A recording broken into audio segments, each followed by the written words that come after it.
So tell me a bit more about PCOS and infertility, right? We hear this all the time that there's challenges, and I really want to understand why do we have challenges with fertility?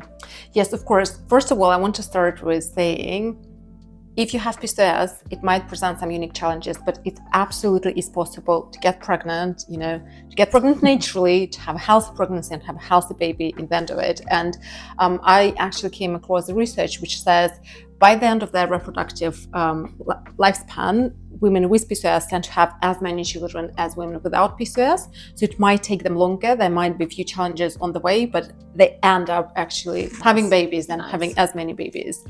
So it's the first thing. There are a few things which affect fertility if you have PCOS, but I'm going to start with ovulation because pregnancy can only happen when there is ovulation. Ovulation means release of the egg cell from your ovaries. And actually, there is a very limited amount of time you can get pregnant in a month, even if you are 100% healthy and having regular 28-day cycles. You maybe can get pregnant within like 5 days out of those 28 because there needs to be an egg there. Yes, sperm needs to be there and they need to meet, and it needs to happen within a certain time frame.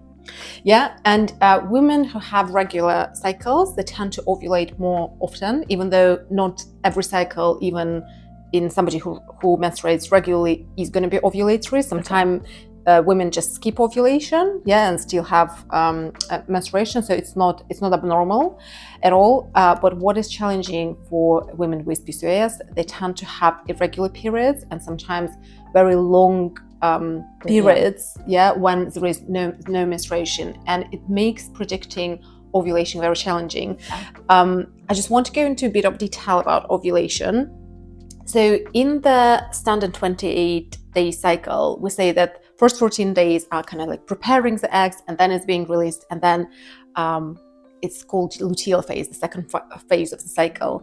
What I want to highlight that the luteal phase is pretty standard for anyone. It's between sort of kind of 10 to 16 days, but let's say on average it's 14 days. So if a woman with PCOS has like 45-day cycle, out of those, only last 2 weeks would be when she has actually ovulated. Makes sense. So it doesn't happen like, some women think that, okay, if I have like a 60-day cycle, then my ovulation happened in the middle. It doesn't quite work that way. It happens in the last kind of couple of weeks before actual period. Which makes it very hard for you to know when to have intercourse, right? Because then you just literally have to go at it literally every single day in the hopes that you'll catch this ovulation day or 5 days, which obviously can be pleasant for some, but it can become a bit ludicrous overall. Yes.